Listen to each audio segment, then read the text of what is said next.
screen, the gratitude screen. Uh, I believe I'll take the answer as yes because Yes, that's Prabhu. Yes. yeah. So I'd like to express my heartfelt gratitude to all these devotees: Nupur, Krishnan Prabhu, Samaksh Prabhu, Aishwarya Shinde Mataji, Soham Prabhu, and Sindhu Kanya Mataji. Anyone knows for why this gratitude for them? The For previous. leading discussions. Yeah, thank you.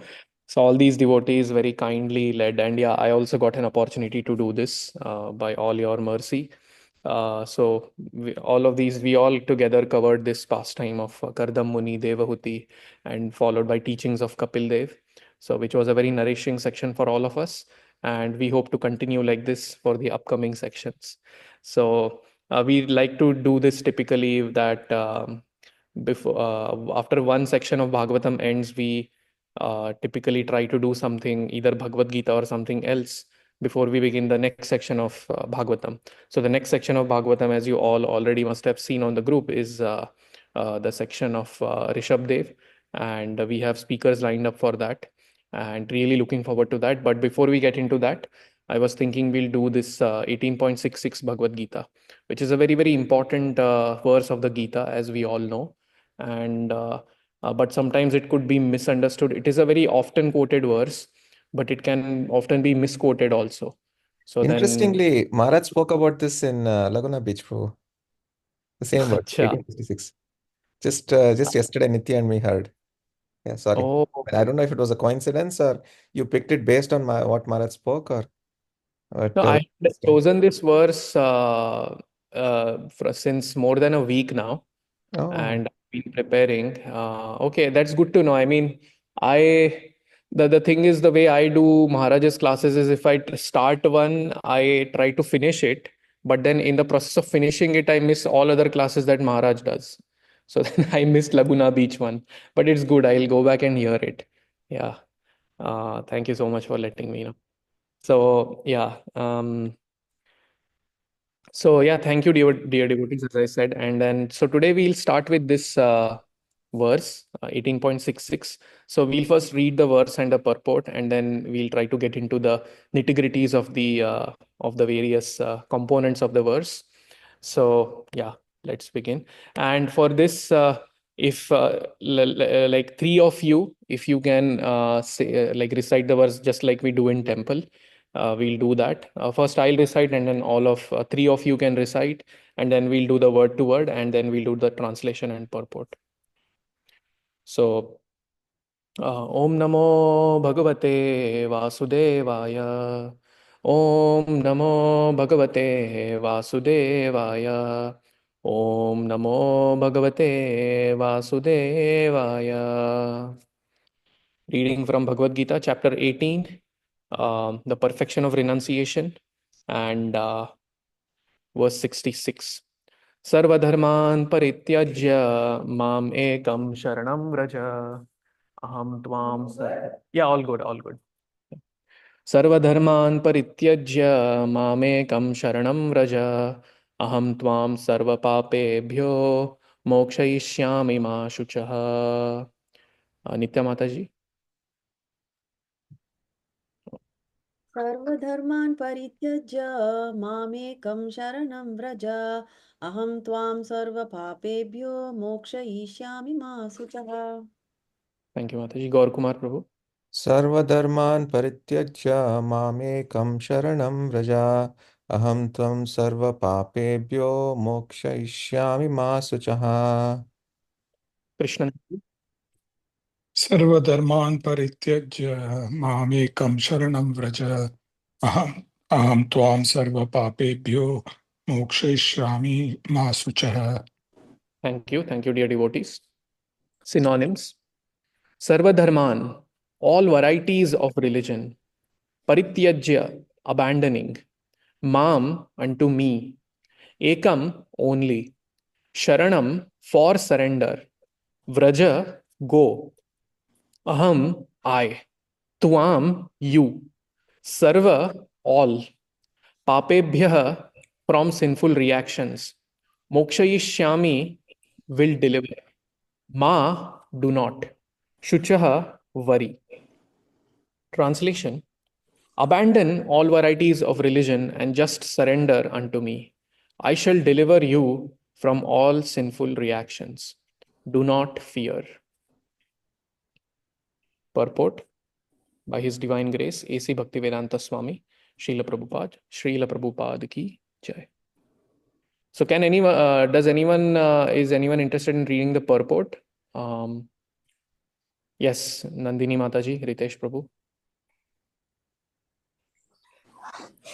Hare Krishna, Prabhu. Hare Krishna.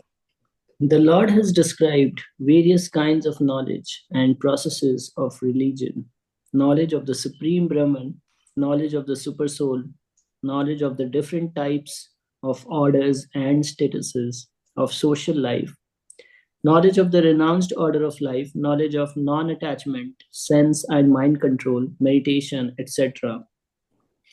He has described in so many ways different types of religion. Now, in summarizing Bhagavad Gita, the Lord says that Arjuna should give up all the processes that have been explained to him. He should simply surrender to Krishna.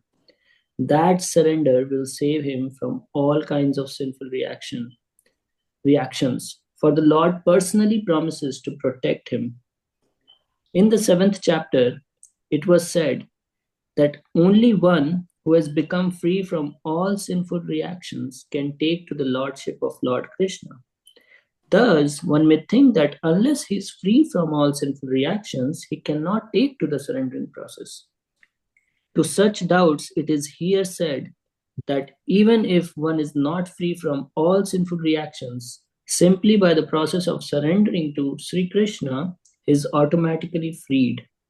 There is no need of strenuous effort to free oneself from sinful reactions. One should unhesitatingly accept Krishna as the supreme savior of all living entities.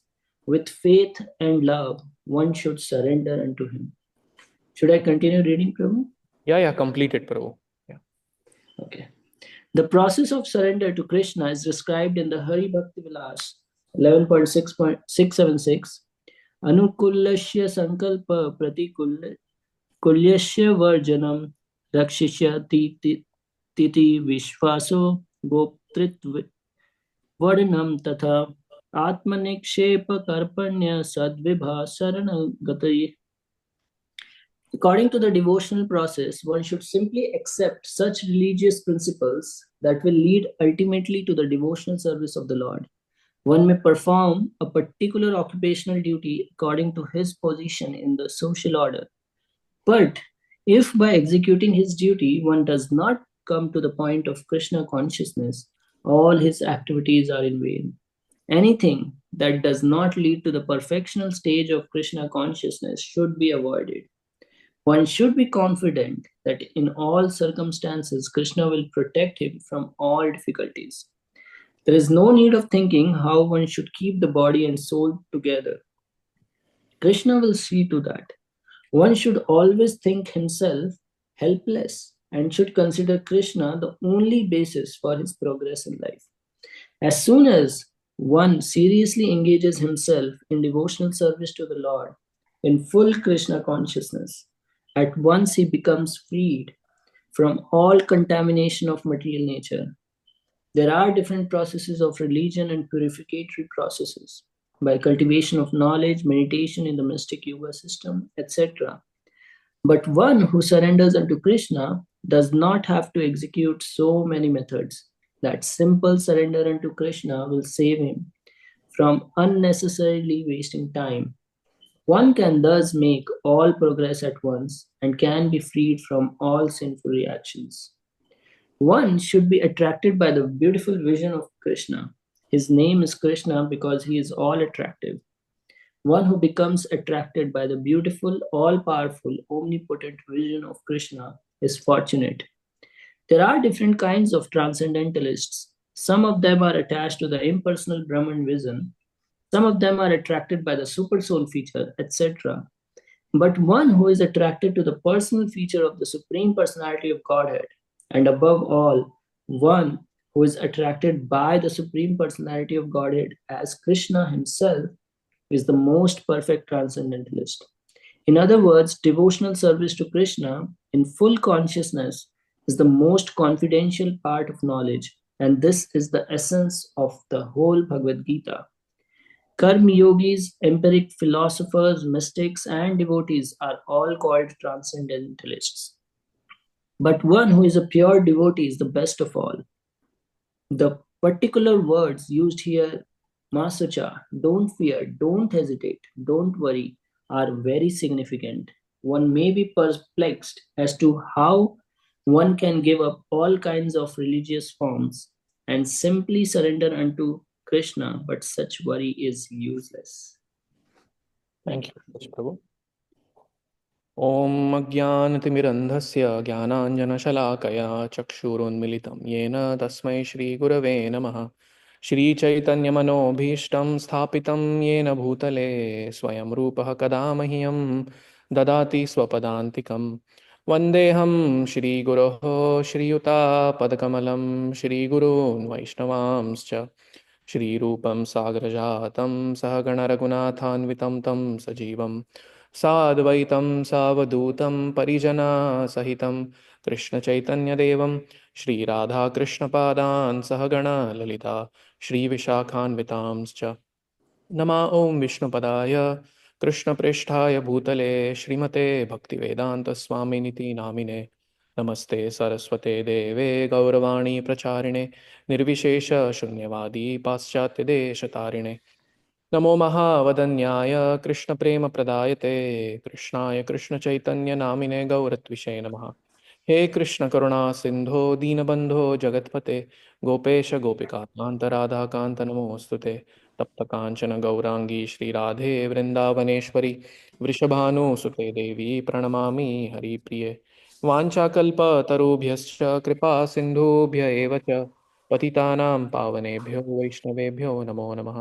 जय श्री कृष्ण चैतन्य प्रभु नित्यानंद श्री अद्वैत गदाधर श्रीवासादि गौर भक्तवृंद हरे कृष्ण कृष्ण कृष्ण हरे हरे हरे राम राम राम हरे हरे मूकं करोति वाचालं पङ्गुं लङ्घायते गिरिं यत्कृपातमहं वन्दे श्रीगुरुं दीनतारणम्।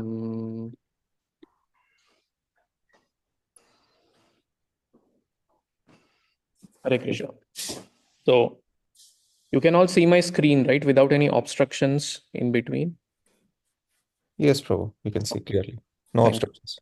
you. सर्वधर्मान् परित्यज्य मामेकं शरणं व्रज अहं त्वां सर्वपापेभ्यो मोक्षयिष्यामि मा शुचः. Abandon all varieties of religion and just surrender unto me. I shall deliver you from all sinful reactions. Do not fear. So this is Bhagavad Gita 18.66, and the Bhagavad Gita itself is known as the you know Gitopanishad. It is also known as the essence of Upanishads. So Adi Shankaracharya writes in his Gita Mahatmya, Sarvopanishado gavo dogda gopala nandana parthovatsa sudhir gupta dugdham gitamritam mahat. So what he means is that the Vedas are like, Sarvopanishado gavo, right? The entire Upanishads, they are like a cow, okay? Dogdha Gopala Nandana, right? So the milker of the cow is Krishna, right? Krishna is a cowherd boy. Partho Vatsa Sudhir Bhokta, right? Sudhir Bhokta, it's not Gopta, it's Sudhir Bhokta. So Partho Vatsa, the calf is, Arjuna, and Sudhir, or, the devotees, the transcendentalists are the Sudhira, or they are the they are the receivers of this milk. They are the drinkers of this milk. And Dugdham Gitamritam Mahat. And what is the milk? The milk is nothing but the Bhagavad Gita. So Adi Shankaracharya draws a very nice analogy over here. So the Upanishads are the cow, the milk is the Bhagavad Gita, and then Arjuna is the calf, who is the first recipient of the milk, because the calf is the first recipient of the milk always. Krishna is the cowherd boy milking the cow, and then all of us actually are the drinkers of that milk, right? So in this way, he draws this wonderful analogy to confirm the importance of Bhagavad Gita. It is not an ordinary scripture. It's a very, very important scripture, the essence of all the Upanishads. And the Upanishads themselves are considered as the philosophical essence of the Vedas, right? And very, very interestingly, this Sarvadharman Parityajya, this is where the Bhagavad Gita ends, and the Bhagavatam actually begins with, of course, the first verse is this Janmadhyasya Yataha, but the second verse is Dharma Projita Kaitavatra Paramo. So Krishna is telling Arjuna to give up all varieties of religion and just surrender unto him. But then what comes after is the Bhagavatam. So this is again a very interesting thing that Prabhupada had mentioned. But in any case, so this is like, it is in the last chapter of the Gita. It is one of the last few verses of the Gita. The Gita ends at verse 78 in the 18th chapter, if I'm not wrong. And this is verse 66. And this is like the conclusion of the Gita in one sense. So yesterday I was hearing from Mukunda Datta Prabhu, and he's a Shastric scholar actually. He is a Sanskrit scholar, and he has helped in many of the translations of Prabhupada's books, of not Prabhupada's books, but the Sanskrit books like Bhagavatam and others, and many other books. And he was the assistant of Gopi Paranadhan Prabhu, who was another very great Sanskrit scholar who wrote the Tattva Sandarbha. He led the project to translate the Tattva Sandarbha, a scripture written by Jiva Goswami. But in any case, so he was very beautifully sharing that the last verse of one of the very important Upanishads, Shvetashvatar Upanishads, he was mentioning the last verse of that. When something comes at the end of a scripture, that means that thing has, utmost importance in one sense. Like when we are having a conversation also, we might speak about many things, but then in the end, it's like the gist of what we have spoken. It holds utmost importance. So this Shvetashvatar Upanishad, the last verse of this Shvetashvatar Upanishad, it's a well-known verse. Does anybody want to take a guess what the verse is? It talks about Guru and Krishna.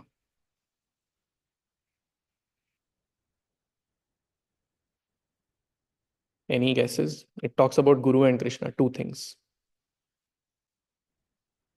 And it talks about faith.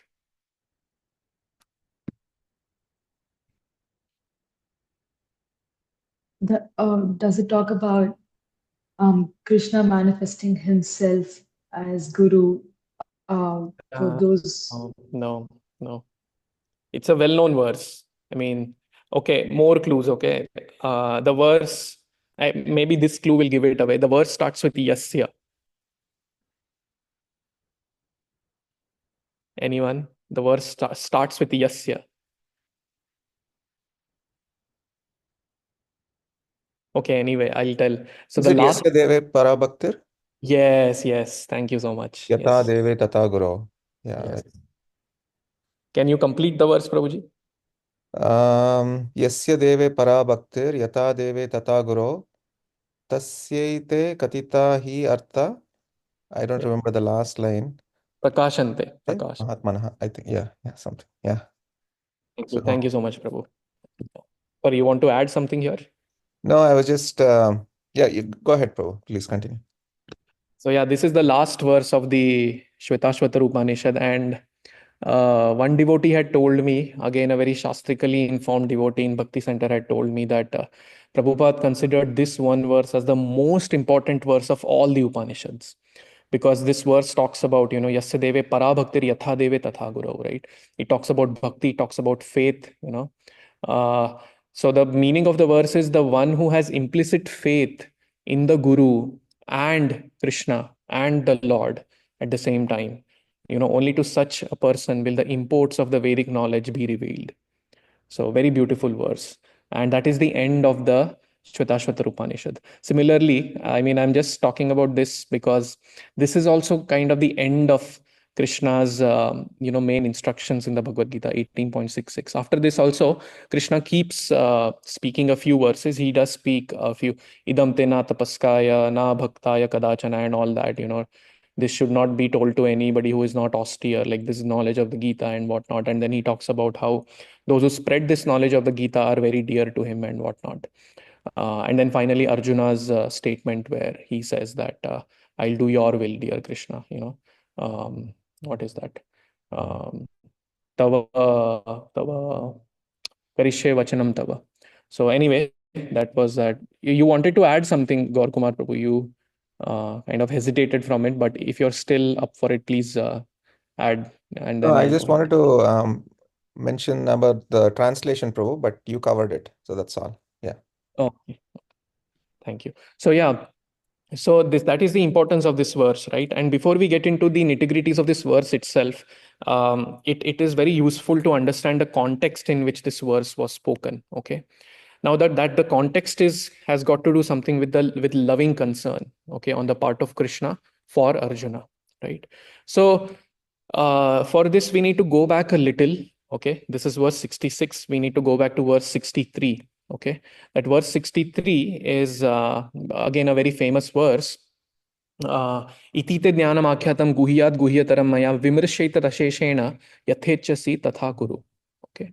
So here Krishna is saying, thus I have explained to you knowledge still more confidential. Deliberate on this fully and then do what you wish to do. Krishna is telling Arjuna.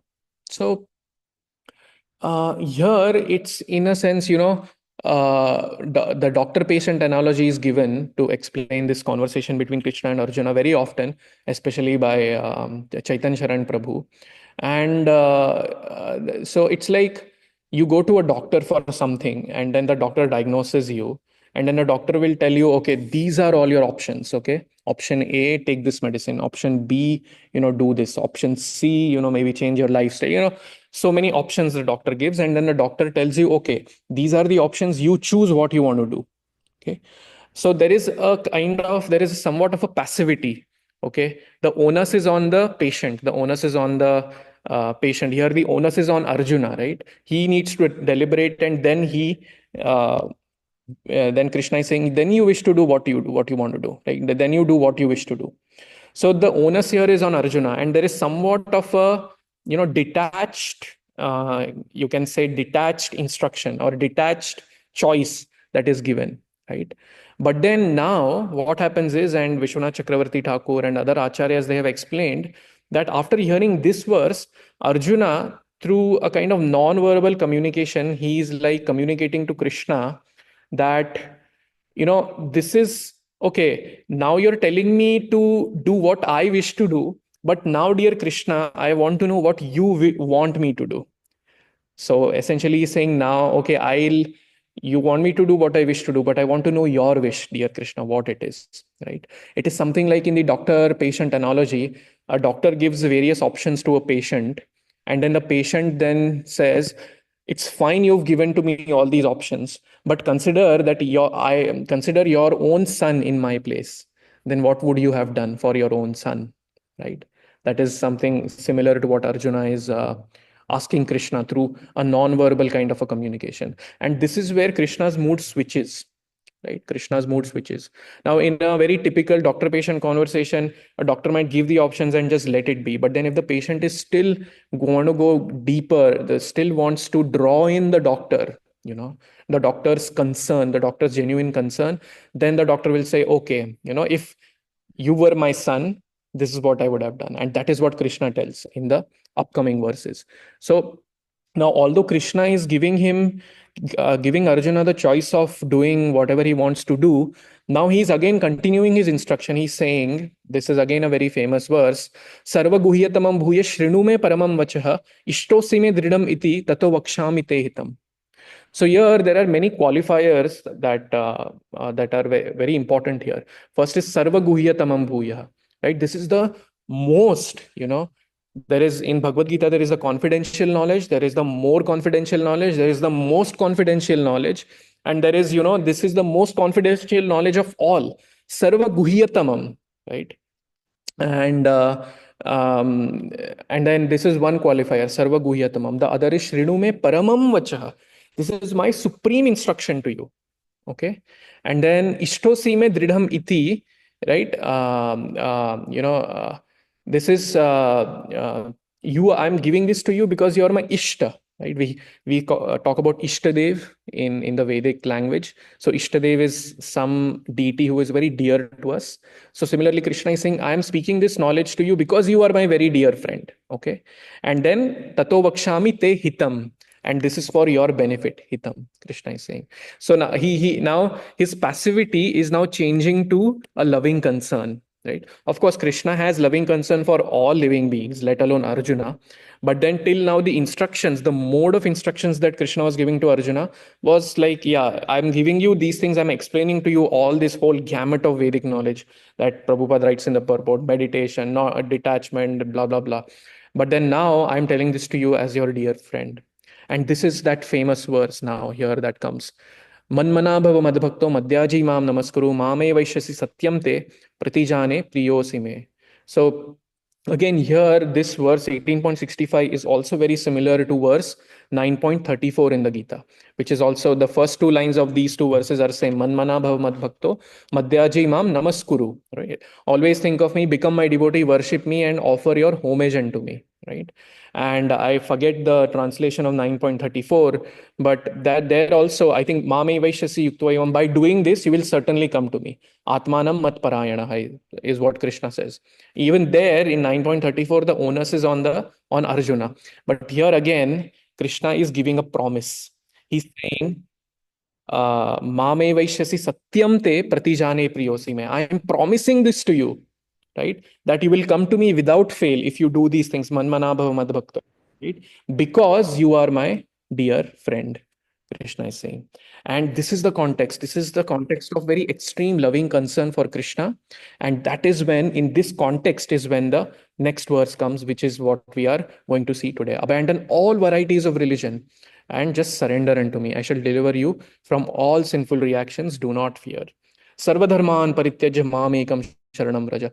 Aham tvam sarva papebhyo. The word sarva here is being used twice. And that is actually indicating an overflowing of Krishna's love.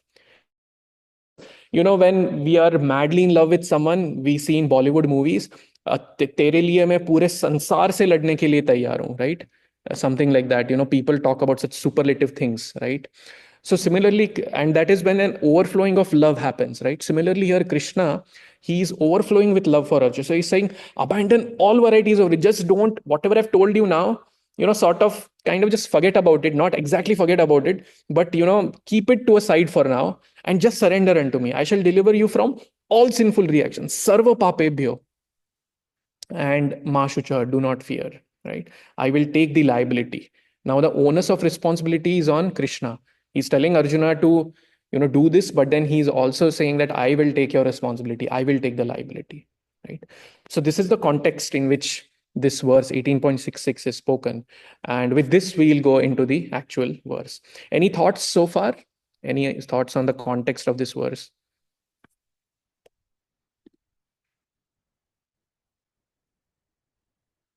Okay, going once, going twice. Okay. Okay. Now, as I had mentioned in the text also that we'll see this verse in four parts, the four parts of the verse itself, the four lines of the verse itself. So the first one is Sarva Dharman Parityajya. Now, Krishna is saying, Sarva Dharman Parityajya, give up all varieties of religion, right? And I was actually quickly going through all the chapter translations of the Gita, and I was trying to see how many times the word dharma has come before this. So till this point, the word dharma has come about 24 times in the Gita, in all the 17 chapters and whatever part of the 18 chapters so far.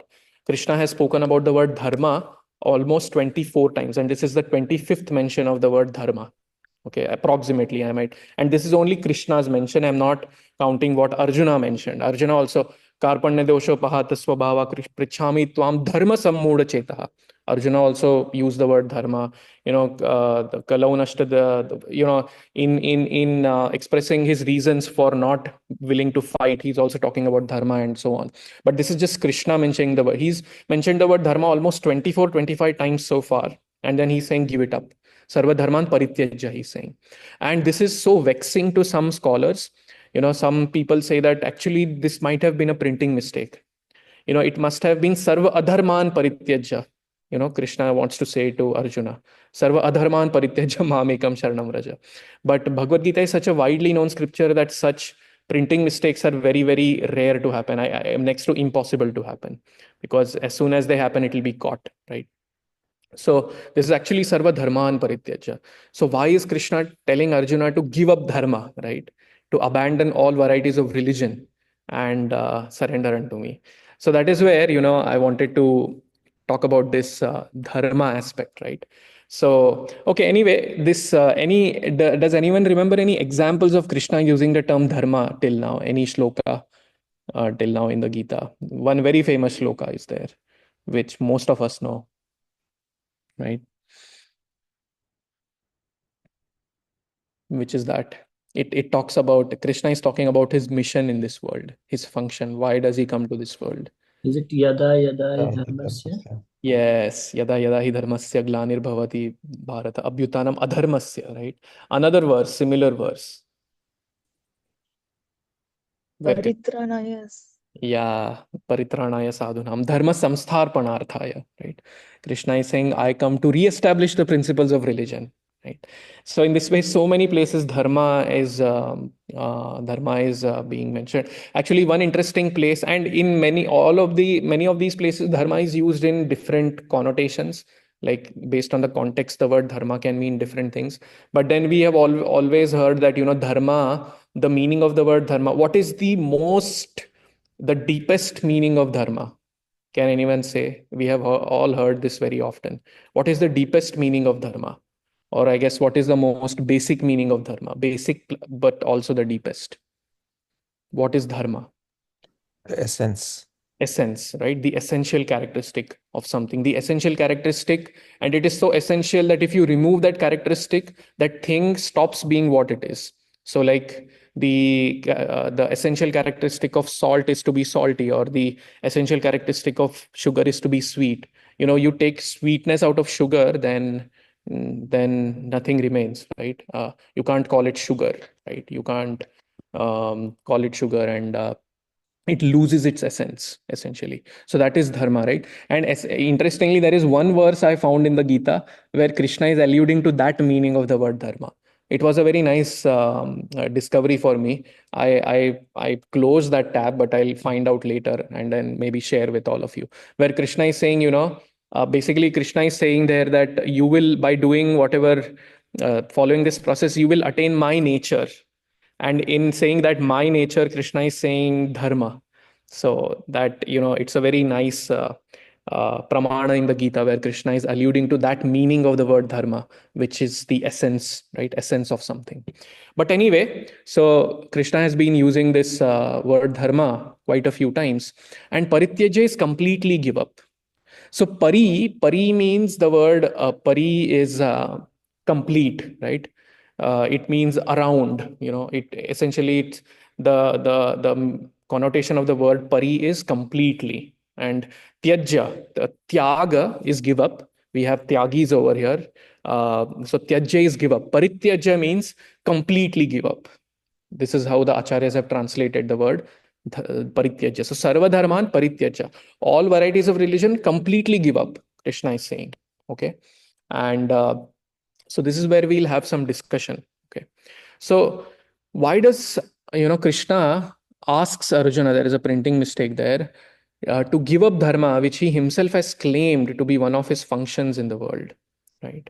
To re-establish which Krishna has claimed to be one of his functions in the world. So why does Krishna ask Arjuna to give up dharma? Can anyone say? Anyone has any thoughts on this? This is a very important part of this particular verse, because this is what confuses many scholars. How can Krishna ask Arjuna to give up dharma?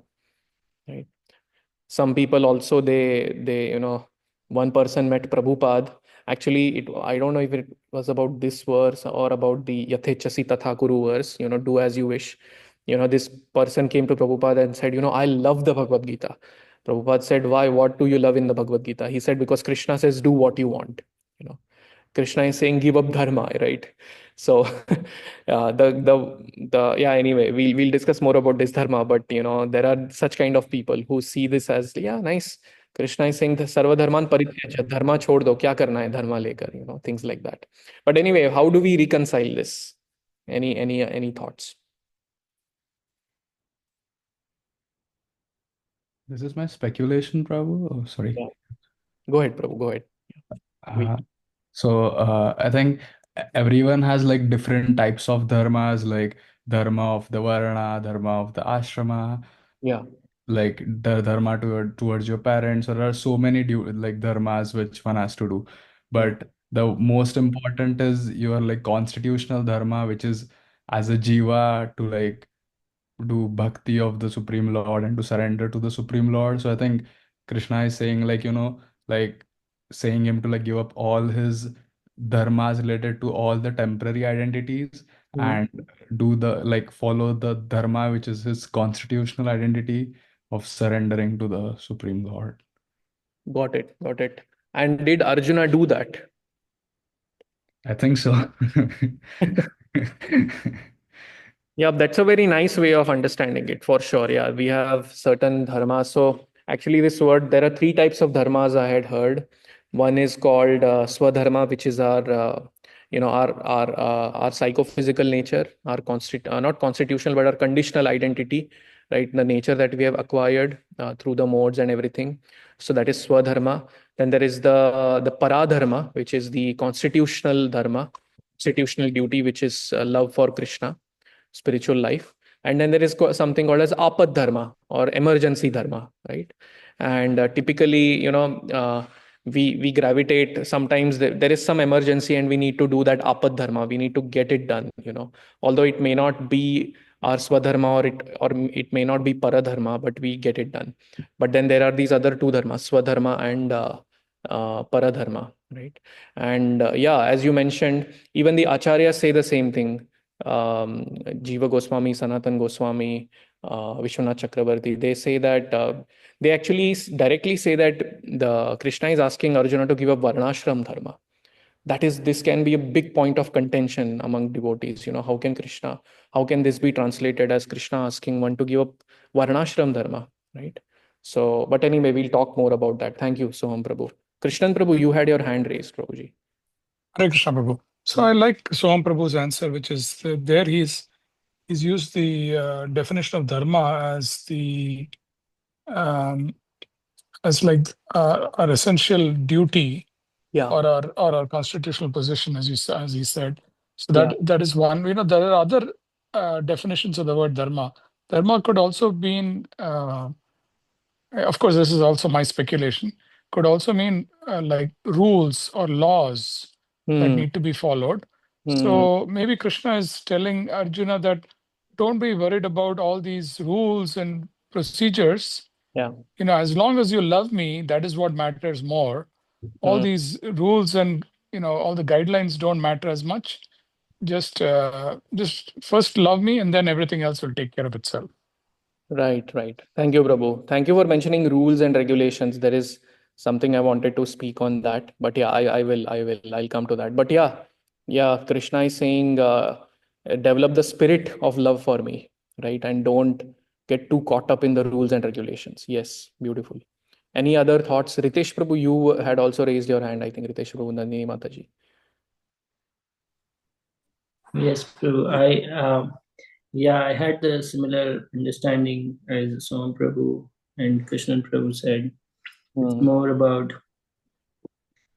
whatever is coming in our way Hmm. to, because sometimes other things come in our way as performing our dharma. Probably it is like work duty, family duty. But what here Krishna is trying to say is like, do everything as a service to me. So even if you are doing, so even if Arjuna was fighting on the battlefield, he was doing as a service to Krishna. Hmm. So whatever we are doing, can we do it as a service to Krishna? Is basically in that context. Yeah, that is my understanding. Yeah, that is one valid understanding for sure. But the difficulty with that understanding is this very word parityaja, completely give up. Mm. Is it's what is Krishna asking to give up? Like, do we have to like actually give it up? It's very interesting. But yeah, your what you shared very beautifully is very similar to this. What is that? Tasmat sarve mam anusmara yuddhacha, right? Do it as an offering to me. Maya arpita manobuddhire yomad bhakta same priya. Yeah, very nice, Prabhu. Yes. Kumar Prabhu, you, uh, No, I think Vamshidhar Gopal Prabhu raised his hand before me. So yeah. please go ahead, Prabhu. Yeah, yeah. Prabhu, you can go first. I can go after you. Yeah. Please go ahead, Prabhu. Okay, okay, Prabhu. Yeah, so Prabhu, even yeah, thank you for the discussion and everyone's like it's very nourishing to hear everyone's perspective on this word dharma. So I'm remembering from one of the classes of Mukundatta Prabhu only, since you quoted him, that he spent a lot of time in that class about this word dharma itself. So the word dharma, it's such a deep, expansive word in Sanskrit that there is no alternative to it in any other language, or to speak of English. So it can mean like it can mean nature of something, it can mean physical property of something, it can mean the constitutional position of jiva, or like you mentioned apad dharma. So there is wide spectrum of using word dharma.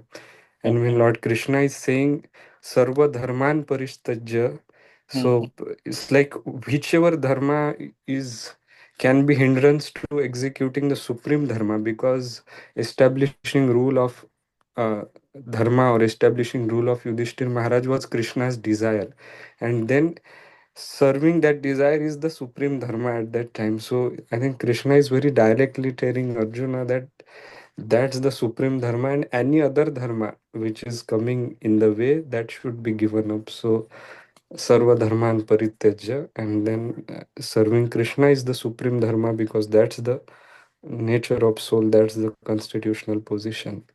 So that's how Arjuna was thinking about his I mean his dharma is moral dharma, right? Morally it was not right to kill Bhishma Pitamaha or Dronacharya, or killing his own nephews and brothers, but the desire of Krishna, like gopis, they gave up their families, their husbands, and they went to Krishna to dance in Ras Leela. Arjuna was supposed to go against all the regular norms on the under in the understanding of realm of this material world. So I think that's where this is going, bro. Yeah. Yes, yes. Thank you, Prabhu. That is also very valid and very well-known understanding of this verse, this line. Whatever comes in way of paradharma, give it up, right? Whatever comes in way of the paradharma, we need to give it up. So yes, thank you so much for that. Um, Kumar Prabhu. Yes, Prabhu. So in the context of Arjuna, I mean, Chaitanya Charan Prabhu always says this, that so there are two dharmas that actually tore him apart at the beginning of the Bhagavad Gita. One was the Kula Dharma, by which he had to protect one's relatives, and the other was Kshatriya Dharma, by which he wanted to protect the citizens by punishing the aggressors. So these two dharmas were kind of tearing him apart. So he had to renounce, he has to come out of this understanding that this is my dharma, that is my dharma, and then focus completely on the spiritual dharma, the swadharma of connecting to Krishna. That is in the context of Arjuna. And in our context, what it could mean is that give up all the material designations that you have. I am Indian, I am a professor, I am a husband, I am a father, all of these things. Give up means not like externally, internally kind of give up, but externally you should still do that, which is what Arjuna also did. But internally he gave up, so that internally he connected more and more with Krishna and elevated his consciousness within. So that is my understanding. Thank you, Prabhu. Beautiful, Prabhu. Beautiful. Yeah, I was trying to come up with a nice wordplay with what you just mentioned, but I forgot about it. So it is something like, I am doing something, I do this for the sake of doing it, is one way to do something. And I do it for you, dear Krishna, something like that. So that consciousness, as you mentioned, internally, that I don't do this to gain some sort of perfection in that craft, or I don't do this to gain some sort of perfection in that work itself, or in that activity itself, or things like that, but I do it as an offering to you, right? And as you mentioned, this tug of war in Arjuna's heart between Kula Dharma and Kshatriya Dharma, it's exactly what had happened. And Chaitanya Charan Prabhu mentioned that in that particular time, place, and circumstances, his Kshatriya dharma was in harmony with Krishna's will. And that's why, and in one sense, he chose Kshatriya dharma by taking his Gandiva and starting to fight. But in another sense, internally, as you mentioned, he was doing neither of the two. He was actually doing his Paradharma because he says Karishe Vachanam Tava. So internally, he was actually doing neither Kula Dharma or Kshatriya Dharma. He was actually just doing his dharma, his activity out of love for Krishna. But thank you for that. Beautiful. Yes, Kameshwar Prabhu. Yes, Prabhu. Hare Krishna, Prabhu. Prabhuji, I just during this discussion, I would like to recollect those two verses from Bhagavatam. One is Asapumbir Yeah. Jire Yes. Cheto Dharma. That one, Samsiddhir Haritoshnam. The second one is Etavan Sankhya Yogabhyam. Swadharma Parinishtiya. Paritya. Antya Narayana Smriti. Yeah. So these two verses especially say that we need to do all these things ultimately to love Krishna or to remember him at the end of this leaving this body. So the main purpose of these varnashram dharmas, whatever we are doing, only to they're all stepping stones to reach the ultimate love of Krishna. So there are two ways. One, we can abandon all these things if we reach there. If you don't reach there, still you are on the way. Then you have to take the help of these steps. Right. So because I'll always get confused, like what to do. Like as a Swadharma means varnashram dharma. So by birth, if you are like got mantra from your father to do Gayatri, so either we have to do this or we have to abandon this and go like directly to the devotion. So all these things, many times I got this confusion. Right? So whether we have to do Sanjaya Vandana every day, all 3 times or 2 times in a day, and do all the like whatever comes from our by birth, whatever we are getting from our father and our ancestors, or you have to keep everything, leave it here, and then directly do devotion service, like try to be there with getting the instructions on the way, like whatever we are doing in consciousness, in our scan, whatever described as the deity worship and all. So, or we have to do both things. So can you just shed some light on this confusion? Yeah, see, for I personally, I'm also like I had undergone Upanayanam, received mantra from my father and everything. I abandoned it. To be frank, to be really honest with all of you, I don't do Sandhya Vandan and everything. My mom's here right now, and she sees me apply tilak and everything every day after I have a bath. And then she said, you're applying tilak and all. Why don't you just sit down, do some achman and do some Gayatri? Yeah, you have undergone Upanayana. Why don't you do that? And I didn't have an answer to her actually. I can't explain to her that no, this, and what she's saying is right actually. So there is this verse in the Bhagavatam that Vishwanath Chakravarti Thakur quotes in his commentary to Sarvadharman Parityajya, that this is a famous verse: Devarshi Bhutat Nrinam Pitrinam Na Kinkaro Nayam Rini Charajan Sarvatmanaya Sharanam Sharanam Gato Mukundam Pariritya Kartum. So what this verse means is that they are debt, when as soon as we are born, we owe debt to various entities. Okay, we are debtors actually. So that debt is to who all? So Deva, the demigods, Rishi, the sages, Bhuta, our friends, Apta, relatives, Nrinam, all living entities, Pitrinam, our forefathers. Na Kinkaro Nayam Rini Charajan, So we are a rinis, we are debtors to all these people. But Sarvatmanaiha Sharanam Sharanyam. The one who takes Sarvatmana, the one who takes complete shelter of me, shelter of Krishna, Gato Mukundam Pariritya Karto. Such a person is not obligated to do any of these things, is what this verse says. But this verse has a very important qualifier: Sarvatmanaiha Sharanam Sharanyam. Unless we are at that level of Sarvatmanaiha Sharanam Sharanyam, it doesn't sit well with me that we just give these things up. Okay. Although I am myself not following what the words that I'm saying, But yeah, that is one thing. So it's tough to say. It's really tough to say. And then what do you do when you, let's say, receive Gayatri from the Guru, right? Yeah, second initiation. What do you do then?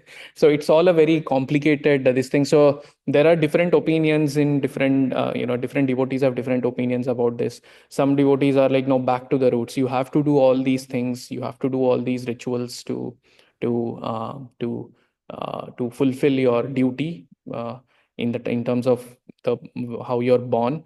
And then the other group says that no, you need to apply the concept of sarve vidhi nishedhya sur etayor eva kinkara smartavya satatam vishnu vismartavya na jatuchit, right? So both these things are there, and honestly I also don't have a very clear answer to this. But for me personally, I haven't been doing my sandhya vandanam and everything since quite a long time. And I'm like, okay, I'm whatever sadhana I'm doing is fine for me. That's what naturally comes. And then I thought, okay, this is what I'll do. But yeah, I would really love any other thoughts from devotees. Krishnan Prabhu, you want to say something? Hare Krishna Prabhu. So even I have abandoned it. Mhm. Yeah, and the Sandhyavandan procedure, but this same question, Radhesham Prabhu addresses it, and even this time when he was in Boston, he addressed the same question. So he says that when he met Radhanath Maharaj first, he used to have the basma, the three parallel um lines on his forehead, and he would always chant the Rudram, and he was very attached to chanting those things. Yes. And so he approached Maharaj and he asked him, uh, Maharaj, I do this and I really like to do all these things.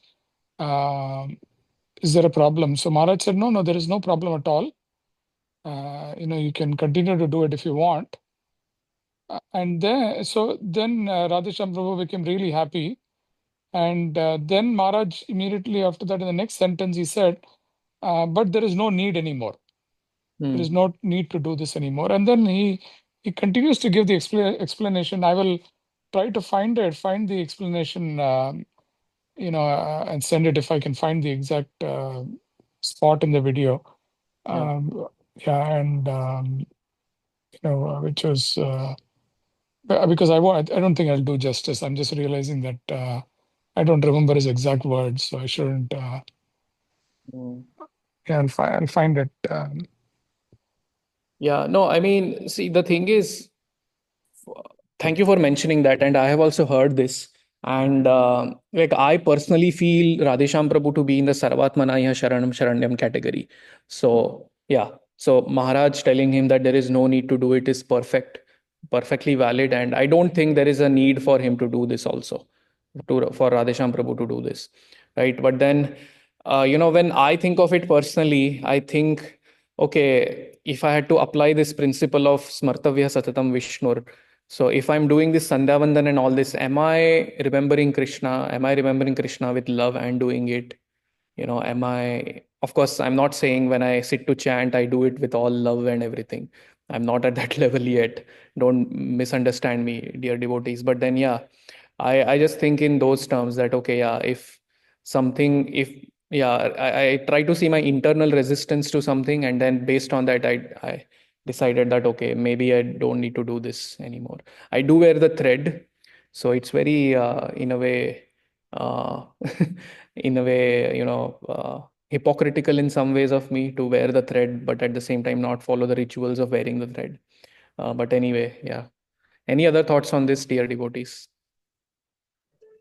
Thank you very much, Prabhu. Yeah, I got some mention, but only thing is the Pacific situation is I'm neither here nor there, so that is the problem. Like, so that is always like, Yeah. that is always haunts me. Like, see, if you are really doing 100% devotion service, that's fine. Like, yeah, as you mentioned, like where Radhesham Prabhu and others, like, I mean, that is no question. Like, definitely they don't need anything. But if you are in between, that is the pathetic situation. Like, neither you are here. That is only I'm thinking. Yeah. True. Also, Like in this the concept, Shraddha, sorry, go ahead, Prabhu.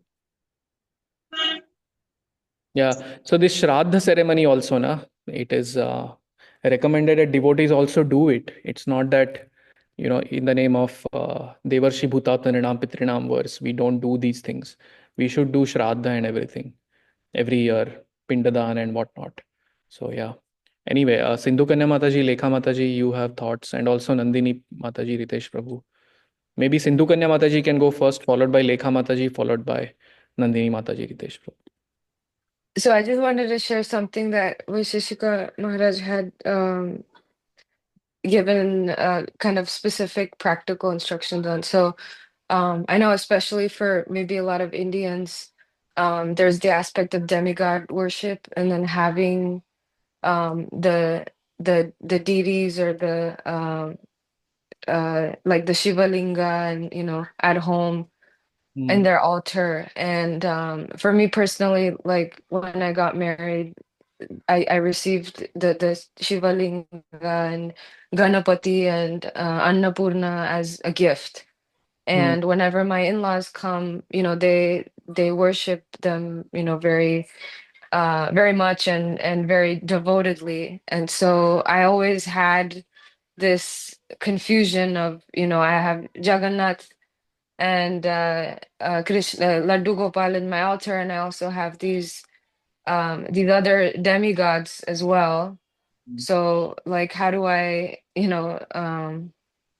have a peace with that, knowing that, we should be focusing on worshiping Krishna. And so in one of the lectures, Vaisheshika Maharaj answered this. He said that you can face the demigods to Krishna, or whichever Chaitanya Mahaprabhu, Jagannath, whichever deities you have, you can face them towards them. So, and they can be a level lower than uh, uh, Krishna, and so in that way, you're not offending anyone, and the also you won't feel the guilt, or if you do have the guilt, you don't feel the guilt of like removing those deities or packing them or putting them away, which has definitely crossed my mind.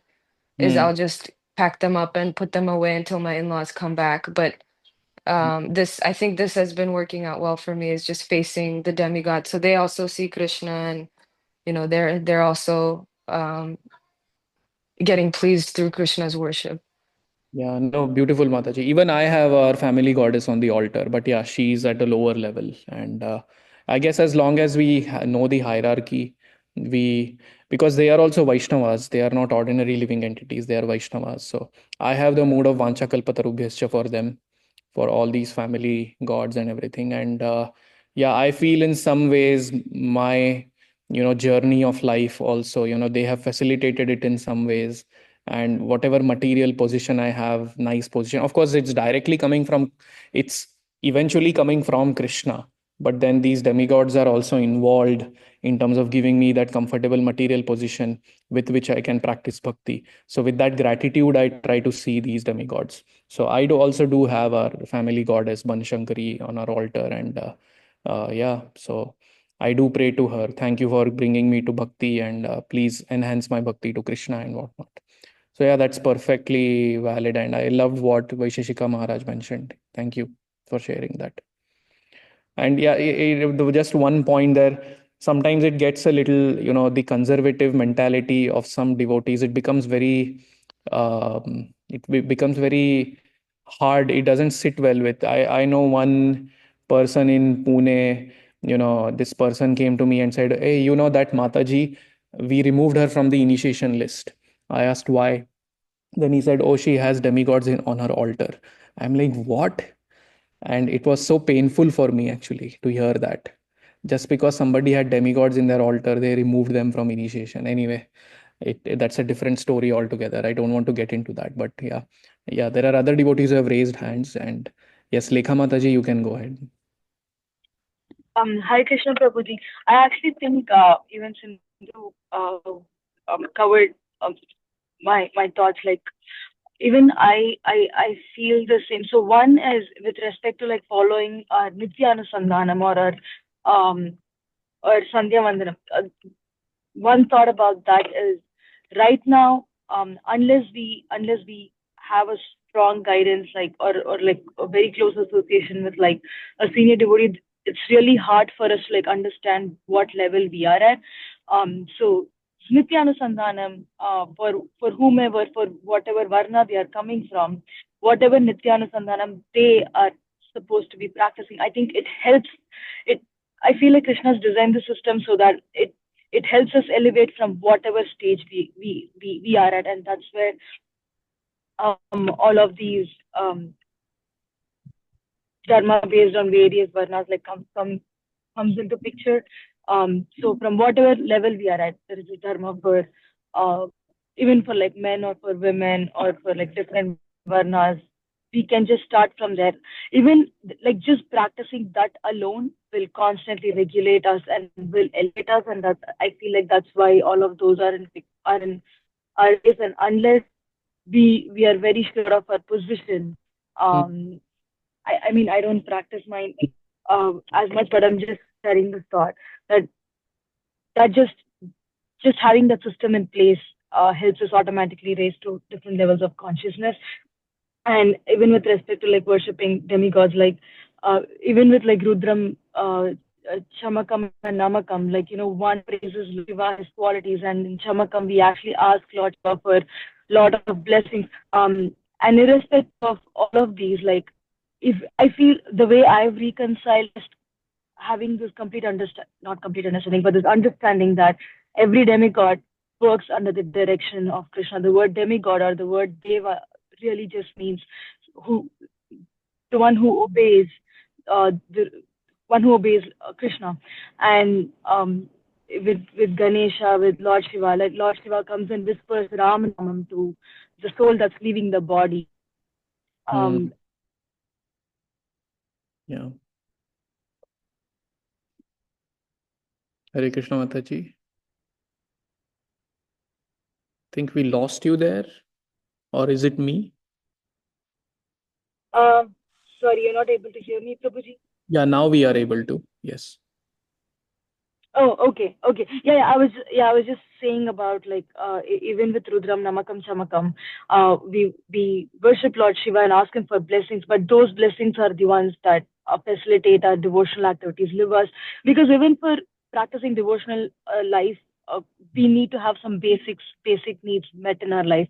And Lord Shiva is the one who whispers Ramanamam to our ears when the soul is leaving the body. And Lord Ganesha, like he gets his Sarva Vigna Vinashaka Shakti by meditating on Lord Narasimhadev. So all demigods are in complete compliance with and are devotees of Lord himself. So to me, I feel like just practicing our everyday dharma just helps us stay in that path and acts as a support. And just having this understanding about like demigods being Vaishnavas themselves, that's how I have my reconciliation. Thank you, Mataji. Yeah, thank you for the beautiful thoughts. Yes, Ritesh Prabhu, Nandini Mataji, followed by Krishnan Prabhu. Yes, Prabhuji. I think, I would just wanted to ask about the what was the thread about, and I don't think it's important. We can just move on to What Krishna. was the thread or the sacred thread? Yeah, I lost the context about what was it for, and but it's not important. Yeah. It's just basically Upanayanam in the Vedic samskaras. There is one of the samskaras called as Upanayanam. So, like there is Garbhadhan, then there is Simantonayanam, then there is Namkaran Samskar, then similarly there is Upanayanam. Upanayanam marks the beginning of the child's education, Vedic education. And when it marks it basically it's a start of Brahmacharya in the Varnashram system. So, the start of Brahmacharya, at that time, there is this ceremony called Upanayanam, after which the Brahman Varna kids they get a thread, and at least now the system is the fathers they chant the Gayatri mantra in the son's ears, and then there are certain rituals that need to be done by the kid every day as part of sadhana. So yeah, that is what it is. So it's a brahminical thread. Yeah. Okay, and then Maharaj asked Radhesham Prabhu to stop it because No, not that. Radhesham Prabhu had used to chant this Shiva mantra, which was very close to his heart. So Maharaj didn't ask him to stop. We need to understand it correctly. He didn't ask him to stop it. he said there is no need for it. He could continue, but there is no need for it. So I see. Yeah. Okay. Thank you, Prabhu. Yeah, and we have to listen to the whole explanation. His nice explanation. I'll try to find the audio, Prabhu. yes. But I also wanted to chime in about the concept of demigod, demigod worship, and even the term demigod. I have what I've seen is, and this is just my observation, and I'm just sharing it among friends, among you, that even the use of the term demigod upsets a lot of people. I know. Yeah. And yeah, and so the way at least the way in which I've reconciled myself is, I try to consciously not use the term demigod, even though it is there in Prabhupada's writings. And the reason is I'm not there to judge any god or demigod as to their respective levels, and it's so far away that it doesn't it doesn't matter for me, because I'm not it's going to be quite some time before I'm accomplished. I'm never attained that state. But the other point that I'm trying to make is that is that the worship, and I think this is the point that Lekha Mataji was also making, that any worship done sincerely elevates our consciousness in some way or the other. It may bring us material benefit. It may bring us, but it could also bring us some, like for example, Shiva is considered the lord of the mind, and maybe our consciousness might improve, and then we may be able to you know we may be able to be more receptive to the to worshiping the Lord. And so it is all, I think we're all in different stages, and we have to, and some of us are fortunate enough to have, going back to this verse that we started from, Mam Ekam Sharanam Vraja, which is the, which is the Sharanam is the root of Sharanagati, and some very few, very, very rare souls have the advantage of having that the concept of Sharanagati in them, which is so fortunate, but not everybody is in the same level or in the same boat, and we'll all take time to get there. True. Yeah. Very, very nicely shared. Thank you, Prabhu. Yeah. In terms of, um, when you said you are no one to judge, these demigods, you're not actually judging. I mean, definitely, we are not capable of judging the spiritual advancement of these gods or demigods, however you want to call them, right? We are definitely no one to judge their spiritual advancement. But in terms of their position in the cosmic hierarchy, it's there in the Shastras. So if we see them in terms of their position in the cosmic hierarchy and give them accordingly, worship accordingly, then that I think is not a problem. It's not a judgment, is what I feel. But yeah, but in terms of their spiritual advancement, how close they are to Krishna, yeah, we can't, sitting here, forget about the demigods. We can't even judge the person sitting next to us during prasadam, how close that person is to Krishna. That is yeah, impossible for us to do. We are, yeah. I completely agree with you. But the knowledge of the Shastra is not, is not, is not known, is not well known, and so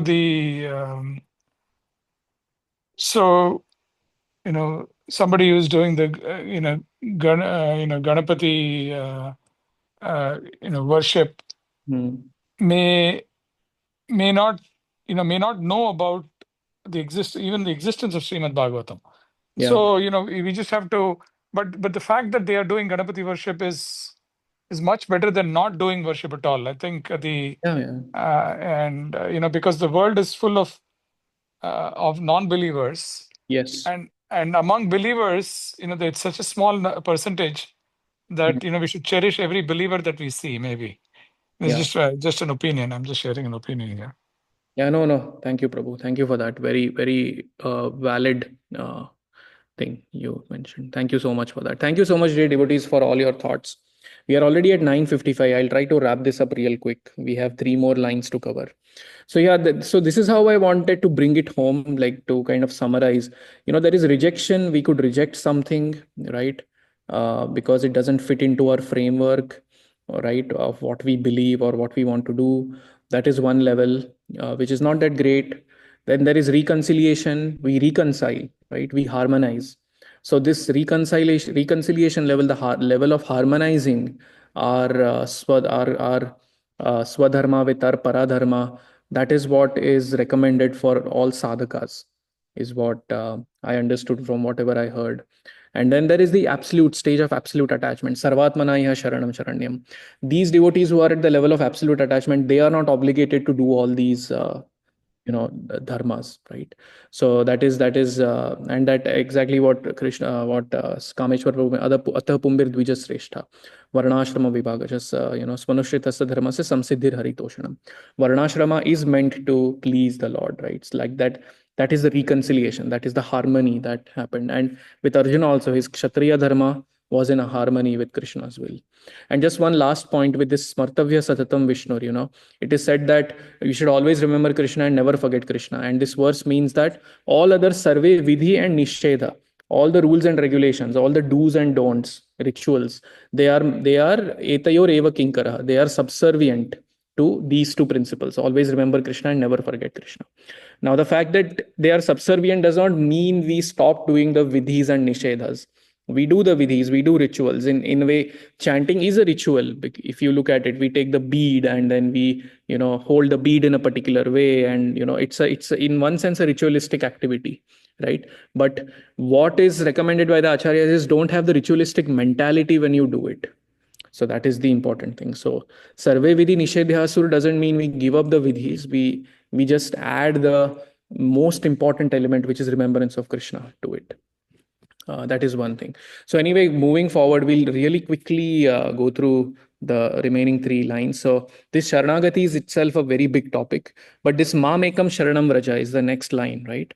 So Krishna is saying Mamekam, just to me, right? Sharanam Vraja. So Sharanam, this is Sharanagati, and in the nectar of, no, in Hari Bhakti Vilas, Anukulasya Sankalpa, Pratikulasya Varja, that verse is quoted in the purport also by Prabhupada.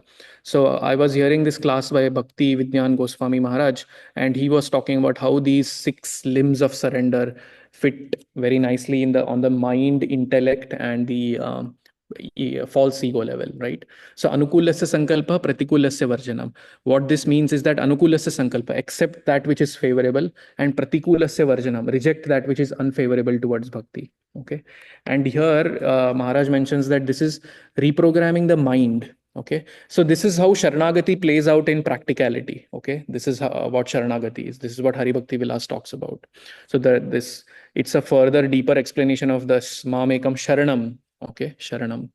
So reprogramming the mind, right? Pleasure, pain, faculty. Anukulasya sankalpa, pratikulasya varjanam. We might do something that initially gives us pain, but we will do it because, despite some internal resistance, because that's the right thing to do in our bhakti. And at the same time, some things that were pleasurable to us, we might give them up for Krishna, for our bhakti, right? So that is reprogramming the mind, the pleasure pain faculty. Then rakshishyati iti vishwaso goptritve varnam tatha. So rakshishyati iti vishwaso is always having that strong faith that Krishna is protecting me. And then goptritve varnam tatha is that strong faith that Krishna is my only maintainer.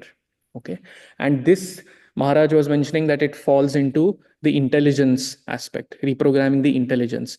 Right, wrong, we use our intelligence to, it's our protective faculty. We use our intelligence to understand how we should protect what we have, how we should further advance, how we should maintain ourselves and whatnot. And that kind of shapes our definitions of right and wrong. This thing is right for me because it maintains me. This thing is right for me because it protects my being, things like that. And then the last was Atmanikshepa Karpanye. Atmanikshepa is fully surrendering oneself. Now, this Atmanikshepa itself, it can be talked about in depth, because you see this, these are the 6 limbs of surrender, and within the 6 limbs of surrender, there is Atmanikshepa, which is often translated as surrender. surrendering oneself. So one might think, "Arey, ye to recursion ho gaya idhar," Anyone who is into programming, they would know about recursion. So within the limbs of surrender, you are saying one of the limbs of surrender is surrender, something like that.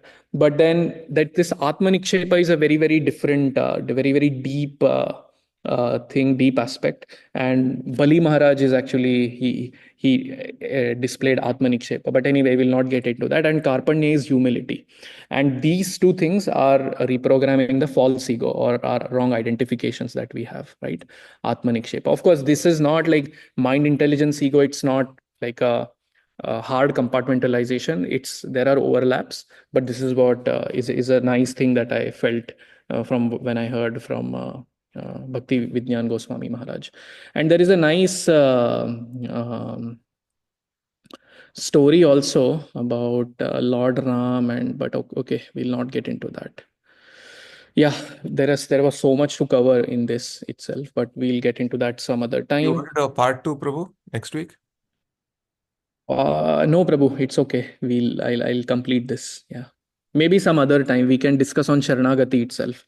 We Okay. can maybe have like a series of talks by various devotees on the 6 limbs or something like that. So, but yeah, I'll keep this here. And then now this is something I would really want to share. So Vraja, right? So one devotee asked. So if you see Prabhupada's translation of this verse, in his word-to-word translation, he translates Vraja as go. Okay. And in his sentence translation, he says, "All abandon all varieties of religion and just surrender unto me," right? Unto me. So it's like Prabhupada has translated in the word-to-word meanings this Vraja word as go, but in the sentence translation, he's translating it as come. So how is this contradictory? Why did Prabhupada translate it in this contradictory way? Is what one devotee asked Chaitanya Charan Prabhu. And he gave a beautiful answer. I loved that answer so much. So he said Vraja in the Sanskrit dictionary has, so we are at 10:02. I'll try to finish this by 10:05. So in the Sanskrit dictionary, Vraja means various things, and out of those various things, three meanings of the word Vraja are very significant for us as Vaishnavas. And the first meaning is Vraja means it in its deepest sense, it neither means to go or to come, it means to move toward. It is a movement based verb, vraja. Okay, to move toward is what it means. Another meaning of the word vraja, which is very important for us as Vaishnavas, is a place that has cows. Okay, vraja. And then another meaning of vraja is Vrindavan. Okay, which is again very significant for us. So these three meanings. And then it is said that Prabhupada actually had this very amazing subtle revelation through this word vraja. The way he translated it in this verse is that, just like he said to Uddhava to go to Vrindavan, and the reason Krishna told Uddhava to go to Vrindavan is he wanted Uddhava to see the devotion of the Vrajavasis. He wanted to see the devotion of the gopis, right? And then by seeing them, that the change of mood that it brought in Uddhava, that brought him closer to Krishna, right? So that way, keeping that subtlety in mind, Prabhupada through his translation is subtly telling us, go to Vrindavan, that is the word Vraja, go and learn from them how to worship me. And by performing your service in that mood, you will come to me. And that come again is the word Vraja. So that is why Prabhupada translated it differently in the word-to-word meaning and in the sentence translation. So it's such a beautiful thing for me. I was like blown away by this. And so this is the word Vraja, right? Mamekam Sharanam Vraja. So we'll not discuss these, but we'll just go ahead. And then finally, Aham Tvam Sarva Papebhyo Mokshayishyami, right? That is the third line. I mean, third line and part of the fourth line. So here, this is an assurance giving line. It's like when a doctor is going to perform a very vital surgery. In that surgery, his hands might be shivering while he's holding the knife. But then his authorities come and tell him that, don't worry about it. We'll take care of it if something goes wrong. Don't worry about it. Just do it. Right. So that this is an assurance giving line. Krishna is saying, don't worry about it. Just fight. I'll take care of any sinful reactions if they come. Right. I'll take liability if something goes wrong. And acharyas have mentioned why this sin, what kind of papa can happen if you surrender unto Krishna, right? So this is where our acharyas have differed a little in opinion. So Sanatan Goswami says that because you're giving a varnashram dharma, you're actually engaging in inaction, right? And inaction also brings karma. It's sinful. Inaction is sinful. So Krishna is saying those sins he is going to take care of, right? On the other hand, we have Jiva Goswami and Vishwanath Chakravarti Thakur who are saying that if you if you do something for Krishna, then that cannot accrue any karma, any sins. That cannot, because you're doing it on behalf of Krishna, right? So, what does this sins mean? What does this papa mean? That means the obstacles that we have towards taking shelter of Krishna due to our past, you know, vasanas and whatnot. So, those things Krishna will take care. He'll remove them, right? So, this is again the gist is this is very similar, but there is a difference in terms of how they express it. And then this is again something that Chaitanya Chan Prabhu mentioned. Surrender, it begins something as a restriction, but it ends up becoming a way to express our freedom, express our devotion, right? So like the rules of language, when we start learning language, we have to write a in a particular way. We can't write a in any way we want, right? There are certain restrictions. This is how a b c d, this is how sentences are constructed, and these are what verbs are and whatnot, and so on. But then initially it's a restriction, but once we become comfortable with the language, then that same language we can compose so many beautiful things with that language. So surrender is similar, where initially it may begin as a restriction. We might be restricted from doing so many things, but once Krishna starts reciprocating with us, our anarthas start getting cleared up, then we can express our devotion through that surrender in wonderful ways. So that is one very nice thing about surrender. And then finally, Ma Shuchaha, the last sentence of this. Again, Ma Shuchaha is a very, very important line. And Ashochan Anvashochastvam Prajnavadam Shabhashase. Krishna begins his instructions to Arjuna by pointing out that he's worrying about things that he should not be worrying about. You're a fool, Arjuna. You're worrying about things that you should not be worried about. And then he ends his instructions also with Ma Shuchaha, do not worry, right? And then this is Vishwanath Chakravarti Thakur's commentary on this. I am bound by my vow to carry the burden, of freeing any person like you who is dedicated to remembering me. And, in this way, he speaks about, I'm bound. Krishna is saying, I'm bound to carry the burden of providing this devotee with the means to achieve me, right? What more can I say? I am even ready to accept the burden of maintaining his material life, as I stated when I spoke Ananyas Chintayanto Mam. Again, this is a very deep topic. Does Krishna maintain our material life also? We'll not get into that today, some other day maybe. And then finally, he said, I'll read this. Do not grieve by thinking, alas, I have placed such a heavy load on my Lord and Master. Because we sometimes have this thinking that, oh, I might be troubling Krishna by going to him and asking for, whatever such and such thing. Or, even expressing to him that I have this thing. I have this issue, I have this problem, I have this need. But then here Vishwanath Chakravarti Thakur is writing that Krishna is saying, do not grieve by thinking, alas, I have placed such a heavy load on my Lord and Master. And Krishna says, for me, there is absolutely no labor involved in accepting this burden, for I am always kindly disposed towards my devotee, Bhakta Vatsala, and I am Satya Sankalpa, one whose vows always hold true. This instruction eliminates the need for any other. I therefore conclude this scripture here. So this is how Krishna concludes the Bhagavad Gita, and with his supreme instructions of Sarva Dharman Parityaja Mamekam Sharanam Vraja. So I wanted to do this small activity where we all together do like a write down a translation of this verse, how it applies to us, like, kind of bringing it all home, bringing it together home, and coming up with a very relevant and practical translation of this Sarva Dharman verse. But we'll do that later, some other time. And yeah, this is all I had. We'll end now. It's already too late. And we'll start with a new section on Rishabh Dev from next week onwards. Hare Krishna. Hari Bol. Thank you so much, Jagannath Gopal Prabhu. I wish it could have been a part 2 or a 3-part series, because there's so much nectar here, and you rushed a little bit in the end, and I wish we could go slower. But yeah, thank you, Prabhu. You've done a lot of work and prepared so nicely, and thank you for sharing so wonderfully. And it was a very engaging discussion also. Everybody participated. So thank you, dear devotees, for participating. And thank you for choosing this verse, Prabhu. Jagannath Gopal Prabhu. Thank you. Thank you. Hare Krishna. Hare Krishna. Any announcements, Prabhu?